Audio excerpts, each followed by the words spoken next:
Hello and welcome to So What You're Saying Is. I'm Peter Whittle. Now, Turning Point USA is a conservative, or we might call it an anti-left-wing youth movement that was started in America in 2012. It was founded by someone called Charlie Kirk, and perhaps his best known personality is the campaigner and commentator Candace Owens. Now, this month we have Turning Point UK. It was launched in London, and indeed Candace Owens and Charlie Kirk were there in attendance. But what is this new movement actually about? I'm really pleased that we have with us today Dominique Samuels, who is their spokesperson. Welcome, Dominique. Thank you very much. What you're saying is, you've come down from Manchester today, haven't you? Yep, I have. Yep. And what are you doing there? What are you doing in the university there? I'm at the University of York currently, but I did a year abroad and I decided I didn't like it, so I've come back, and then I'm going to go back to university in September, basically. Why didn't you like it? I just didn't really like the US. I found the schooling a lot different to the schooling like here. Yeah. So say, you know, college in the UK, yeah. It's literally like college in the US. Yes. You know, you're in a classroom, you're not really in a lecture hall, you have homework, your attendance is a part of your grade. It just really wasn't for me. I just didn't feel like an adult, basically. So. And what are you studying here? What are you studying at York? Politics and international relations. Oh, right. Well, that's appropriate, isn't it? Yes, it is. Can you tell me, look, obviously you were formed and you launched this month. Yeah.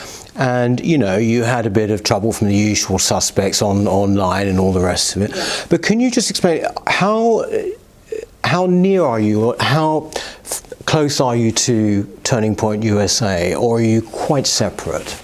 Well, we are separate in terms of our message. Obviously, it was launched in the US first, so some of the marketing, etc., is going to be similar to Turning Point UK. But in terms of this, like our content, it's very different from the US. You know, different countries, different issues, kind of thing. So we're obviously going to be focusing on different things. So what would you say the basic difference is? I mean, I know Turning Point USA, I basically know about Candace Owens, really, and I know she's got a very particular number of issues that she cares about. I mean, how is having looked at your agenda online, it seems to be quite economic, for example. Yeah.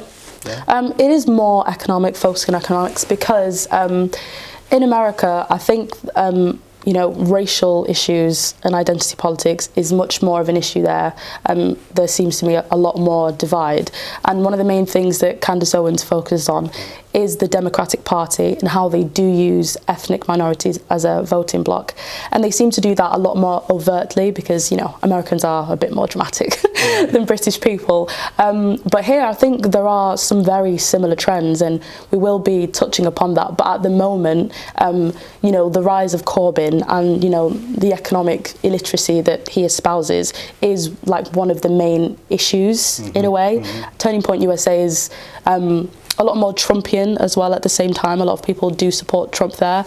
And we don't, you know, necessarily promote, you know, party politics. A lot of people are conservative, obviously a part of the movement. However, we aren't afraid to also criticise the Conservative Party at the same time, because I know a lot of people are very critical of the direction that the Conservative Party is taking at the moment, so we will be touching a lot more on that as well. That's an interesting point, you see, because we have something called a Conservative Party. They don't in America. It's Democrats and Republicans, right? And they are more aligned, you're saying, more with the Republicans. Is that right in America? Yeah, I mean, after going there, I thought that, at one point I thought, you know, I'm a Conservative in the UK, but I'd most likely be a Democrat in America. So I went there, and it was literally like the Labour Party, and that's when, it was the people who support it, you know, are pro-identity politics, pro-victimhood, pro-everyone's oppressed, you know, the oppression Olympics that Candace Owens kind of touched upon. So I'd say that after going there, I would be a Republican, and our views are quite similar in a lot of ways. It's interesting, actually, because I don't think the Democrats were always like that, probably. I think that that's one of the big changes. So basically you're not aligned here, right? You're not aligned. How many people are involved now with Turning Point UK? How many members do you have? Like in terms of? Well, you know, how many people have sort of signed up and shown an interest or whatever in the group? Quite a lot of people actually. We've had a lot of emails of people wanting to get involved, and also there are a lot of people involved, probably about 30 involved in actually launching the university chapters as well, and that's going to be started pretty soon. But it's been a bit difficult because there have been some pushbacks from university unions. My own, like personally, they were finding excuses not to like ratify the Society of Turning Point on campus, but that's something that we're going to pursue and like kind of push back on, because it's one of the main issues that we're talking about, which is the bias on university campuses and the demonisation of conservative young people and conservative thought on student campuses. So I'm really excited about kind of fighting back against that. I mean, on campuses, I was, at university like before the flood, right? But at that time, it was always very left-wing. I was in the Conservative Party at that point, right? But things have got much more restricted, I think, and you're right, there's much more. You mentioned that they're basically giving you problems about ratifying you as an organisation. We've had something just quite recently down at the University of Essex about the Jewish Society, and it's extraordinary that this could happen. I mean, that's exactly the kind of issue, isn't it, where they're basically not ratifying, they're saying we don't want a Jewish society on campus. Isn't that the sort of thing that you would exactly be, involved in, opposing things like that? Exactly. I mean, we've seen with the left at the moment that there is an anti-Jewish kind of hysteria at the moment, and one of the reasons why they didn't want to ratify the society was because it celebrated the founding of Israel. Well, I think the issue is that people are associating Israel as a state with the government. I mean, there are many parties within the Israeli parliament, and there always have been, yet people can't seem to make that distinction. And why is it that Jewish people can't have the right to self-determination? Why is it that they can't have a state but everybody else can? It really doesn't make sense. And I think with there was also something recently that I read with, Shamima Begum, the issue of revoking her citizenship. In one breath, Corbyn said that she shouldn't have her citizenship revoked and that, she should receive support here in the UK. But then in the next breath, McDonald says that anybody who goes and supports Israel, the IDF should have their citizenship revoked. It really doesn't make sense to me, and people are still trying to insist that it doesn't have anything to do with anti-Semitism, and I'd say that at the moment the writing's on the wall. You're just willingly ignoring it at the moment. It's ridiculous. When it comes to before Turning Point UK, before your involvement in it, you've been at York for what is it now? 2 years? Is it 2 years? How do you feel? I mean, when it comes to the restriction of free speech, how does it express itself on a day-to-day level at university? How would you say, oh, I feel basically that it's a pretty oppressive atmosphere here if I am not left-wing? It's much more, it's not people telling you, no, you can't say that, I'm not allowing you to speak. It's more aggression, in the sense that when you do espouse these views and when you do share these views, people often try and shout you down. They often try and make you feel uncomfortable. I've been in situations where people have gotten really upset and angry from a debate, and it's just the kind of atmosphere that people shouldn't be subjected to. We go to university to explore different ideas and to hear other opinions, and that's how we become more educated. Whereas the atmosphere now is, I don't want to hear anything you have to say, so I'm going to block you out because you're harmful to my existence. And this is a trend that is growing and growing, and I think it's quite dangerous, to be honest. Do you see this in your own contemporaries, your own friends? I mean, do you this whole idea of a safe space that somehow mentally, I can't be open to new ideas? I mean, as you said quite rightly, university was all about that at one point. It's just not now, is it? No, it's not. I mean, one of my friends, he was, espousing his views on Facebook. He has quite conservative views, not anything, totally bad. But one of his friends actually was like, I can't be friends with you anymore because of your views, you hate working class people. And it's just like, he never said that. So why are you drawing these conclusions from people just having different views to you? It's like just really ridiculous. But this is not, when it comes to the freedom of speech issue we're talking about, this is a really massive task, isn't it? Mm-hmm. How will you go about, you've got two things, haven't you? You've got to oppose this and somehow, challenge it. Mm-hmm. And also, which is even harder maybe, is that you've got to tell younger people, students or whatever, there's nothing wrong if you have like conservative views or whatever, or not left-wing views, if you like. How are you going to, let's take the first one, how would you challenge what is happening on campuses? I think the best way to kind of challenge it would be to make it a bit more relatable, because I think at the moment there's a state of conservatism at the moment where it's just not very relatable to young people. I think we have to kind of accept that. We've got Theresa May as the Prime Minister. Not many people can relate to her, let's be honest, especially... On what basis? Why? Because she's what? It's how she presents herself. She's a bit of a robot in a way, and that's you know, true. Yeah. she is, you know, Maybot. She's just not very relatable, and I think one of the main things that the Conservative Party can do is actually give us a candidate that's quite a bit younger, that people can relate to, that has more charisma, that has something about them that people can relate to. And if we start there, then I think that's a big step. But on campuses, I think just really having conversations with people is the beginning, and you know, kind of dispel some of the hostility that is surrounding the political debate at the moment. And that's what Turning Point UK actually wants to do. We want to hold events and we want to hold rallies and give people a chance to actually challenge our ideas. So when we, you know, challenge them on their ideas, we can somehow come to some kind of middle ground, if you know what I mean. What's it been like, you know, for you, being a spokesperson for them? What's it been like with, you know, you've had a lot of interest from the media, haven't you? Yeah, what's that been like for you? It's been good in a way, because it's given me a chance to really express my ideas and my opinions. And I've had quite a good reception because people are interested in hearing what I have to say. But at the same time, I've had a lot of abuse as well. What kind of abuse do you get? It's quite racial, to be honest. Okay. On the one hand, I'm getting, you know, abuse from people on the far right saying that I need to be deported, you know, despite the fact that, you know, my whole family has lived here like their whole lives, you know. And then on the other hand, I'm getting people telling me that I'm a token, that I'm being used, you know, this is the Conservative version of I have a black friend.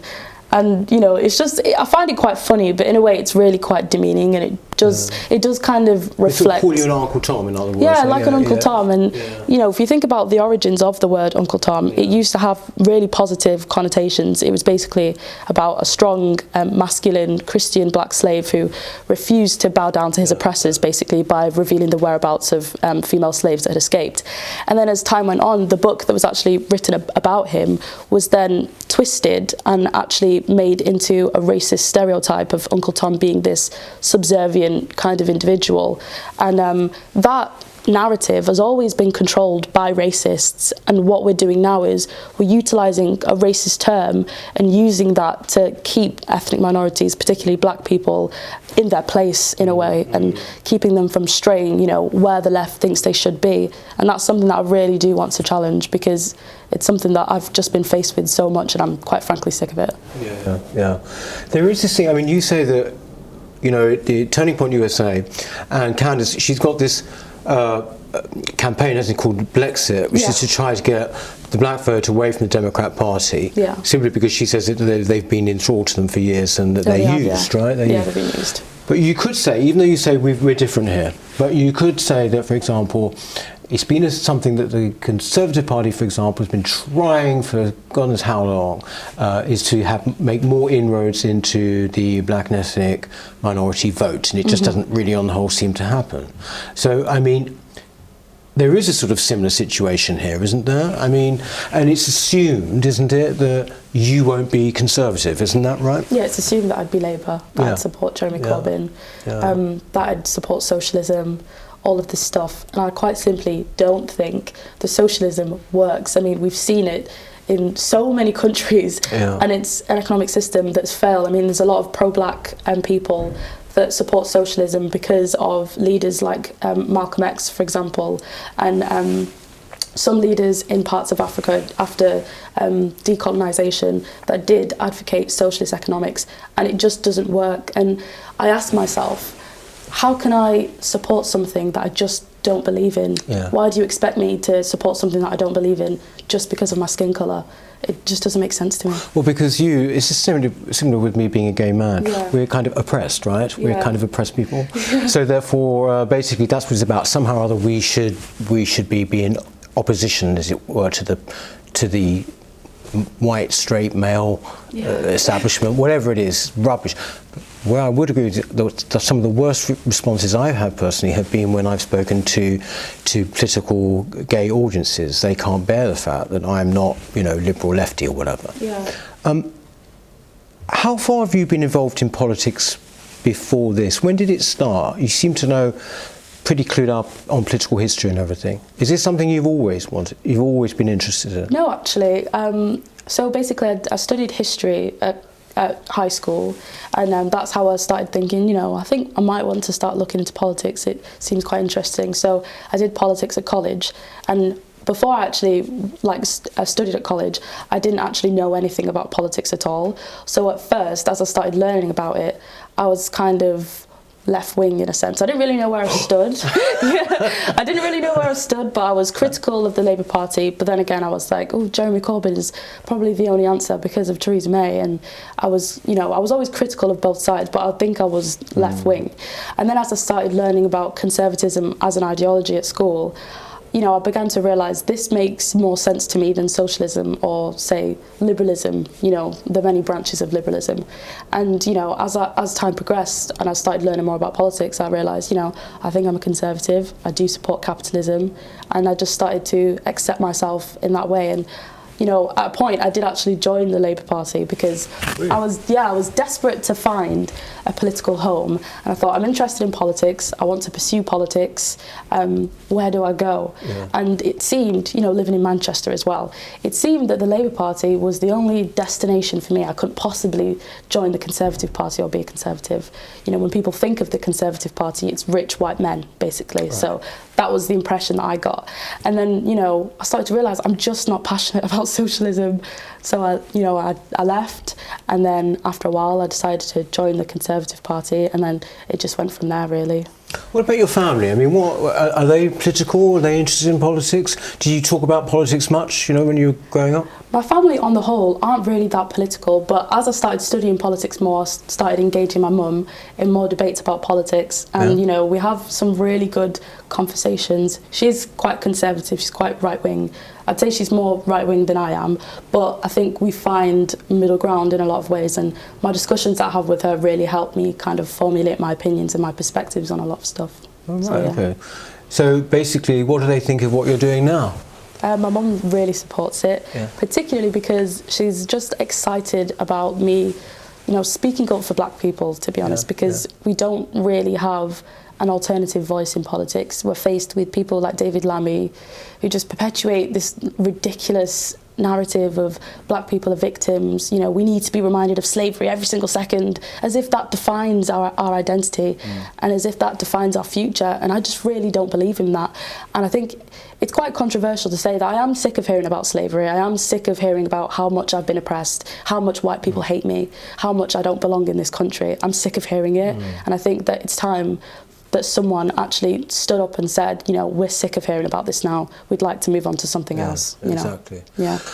You put, on your Twitter feed, you've got your various things that you believe in, things you're against, right? And, small state, I think you say you're for, obviously free speech and what have you.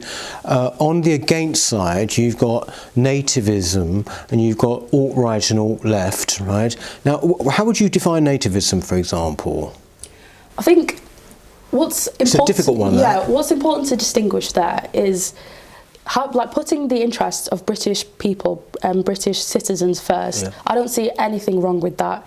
No. I think it's often kind of conceptualised as this inherently hostile thing, and that's where nativism comes in, because with nativism it's putting British people first, but it's also being hostile towards others that aren't necessarily British, and it kind of characterises itself quite negatively because it's often perpetuated by people that are quite racist, like the people saying that I need to be deported despite the fact that I am British just because I'm not white. And that's the distinguish that we kind of need to make. There's a difference between being patriotic and loving your people and wanting to put your people first, and then there's hating other people that aren't white or aren't necessarily born in Britain to begin with. I think that's an important distinguish that people need to make. Well, I think the point about patriotism is it's always kind of quite, first of all, it should be inclusive, and it's also quite warm. It's kind of like it's a benign thing as opposed to maybe outright nationalism or whatever. I don't know, but I think that's the the main difference as I see it.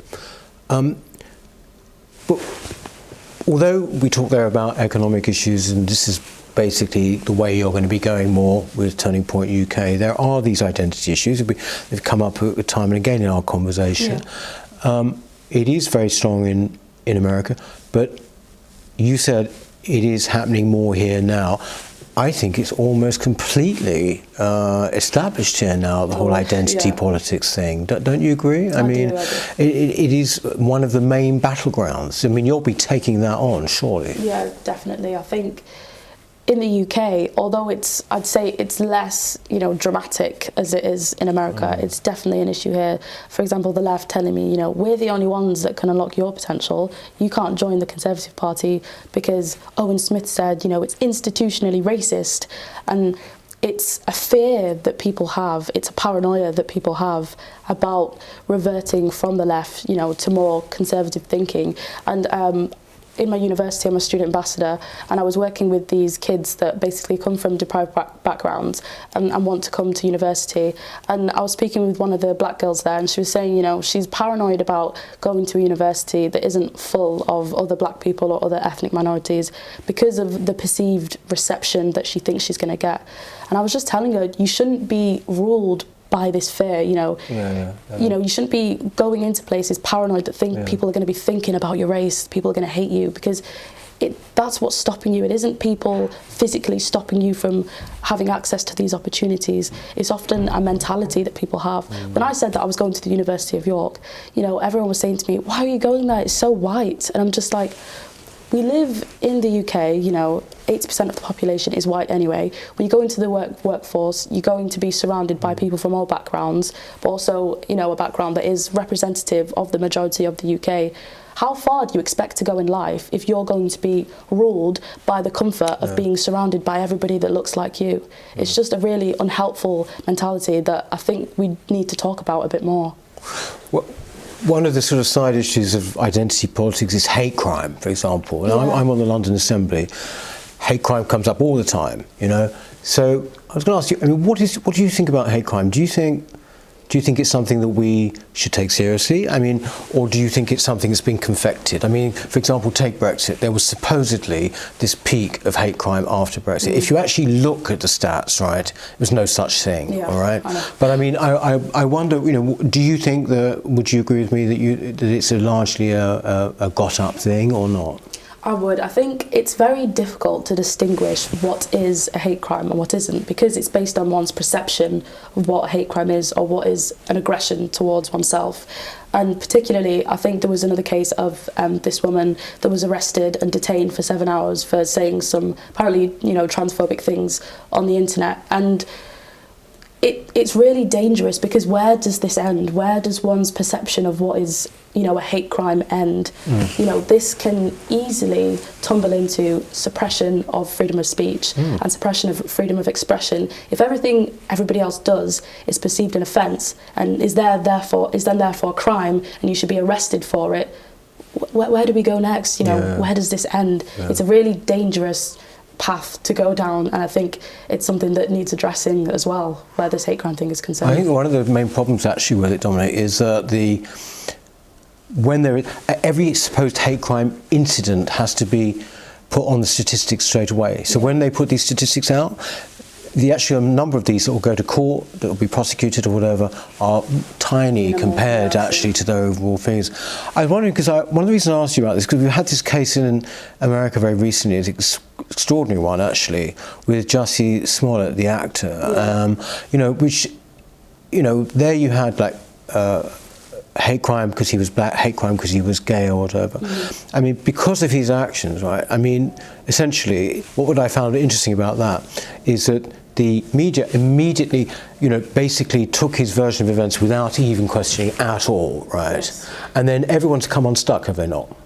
Yeah, I think a lot of people are actually making excuses for it, and I really don't think, if this was a conservative white person, I really don't think that the same sympathy would be extended to them as it has been to Jussie Smollett. He's used something that people, you know, hold dear to their hearts, which is, you know, oppression, violence, you know, hatred against, you know, black people, homosexual people. He's used that and he's exploited it because he knows the media, you know, are going to jump upon it and it's going to be sensationalized. Yeah. And people are going to be like, well, you know, this is because of Trump. You know, apparently his attacker said, this is MAGA country or something. Yeah. You know, he's lied about that and he's used that because he knew that the media would capitalise on it. And this is a real reflection of the state that we're in today where, you know, we want to be oppressed, even though that oppression may not necessarily be there. It's something that people almost want nowadays, and I just find it really bizarre. I think it's also a slap into in the face of the people that actually have been murdered because of their race, people that have been attacked because they're homosexual or, you know, lesbian or whatever. It really is, I think it's embarrassing, to be honest. It makes a mockery of what other people have actually been through. Where do you see yourself going then with this politics thing? I mean, you're doing, you know, you're doing Turning Point UK, and obviously establishing that. But do you want a career in politics? Like elected politics, Westminster? I think, you know, I did at first, and I think I'm still thinking, you know, about that. I might do in the future. However, I've kind of been put off electoral politics right now. Oh, really? Yeah, to be honest. Well, tell me because, why. I mean, if you're a backbencher, you are, you know, able to say more of what you think. Once you get into the cabinet, you're very restricted with what you can actually say, you know, because of collective responsibility. You kind of can't really criticise the government. If you criticise the government, you know, basically just resign. So I think if I was to go into politics, I think I'd prefer to be a backbencher, like Jacob Rees-Mogg said. Right. But, you know, it's something I'm thinking about. I'm not quite sure yet whether or not I definitely do want to do it. But it's something that's in your amber, you're thinking of that? Yeah, I am thinking about it. Maybe one day when I'm a bit older. I think right now I'm a bit young. Well, don't leave it too long. There's no need to leave things too long. I think, I mean, the point is that it's interesting because you don't actually have to be in Parliament to have quite a bit of political influence. I think that's becoming the case more and more, isn't it, with the internet and everything? Yeah, I do. I think social media, there is a lot of, you know, negativity around social media at the moment. We want to control it, we want to attack it because of, you know, things like fake news, because people are, you know, supposedly killing themselves just because of social media. But I think we have to remember that social media provides a lot of people with a platform to be able to say things that they wouldn't otherwise necessarily be able to say in the mainstream. And I think that's a really positive thing about social media, and I'm going to be using social media a lot to kind of get my message out there because it's the easiest way to do it. One thing I haven't seen actually, you know, coming up, 3 weeks' time, we've got Brexit, or we've got should I say we've got the 29th of March in our minds, right? I haven't seen very much about Brexit when it comes to Turning Point UK. What's your position? Do you have a position on that? Yeah, I support leaving the European Union, yes, and I think a lot of people that are involved, well, most people that are involved with Turning Point, if not all, do support leaving the European Union, and I do talk about that a lot on my social media as well. I'm quite vocal on leaving the European Union. Yeah. Well, look, Dominique, thank you very, very much for joining us today. It's a real pleasure to meet you. I'm sure we're going to be hearing a lot about you in the future. Thanks very much for watching So What You're Saying Is. If you enjoyed it, please do subscribe. You'll see this logo coming up here. I think it's here or here, one of them. And hope to see you next time. Thanks very much.